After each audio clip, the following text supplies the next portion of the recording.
Wanna know how to control your snake in snake.io?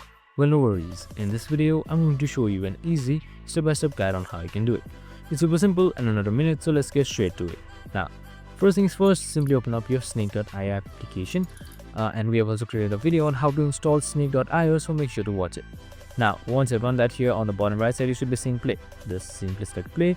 And controlling your snake in snake.io is pretty simple. You can just simply use this joystick right here. Nothing much, just this joystick.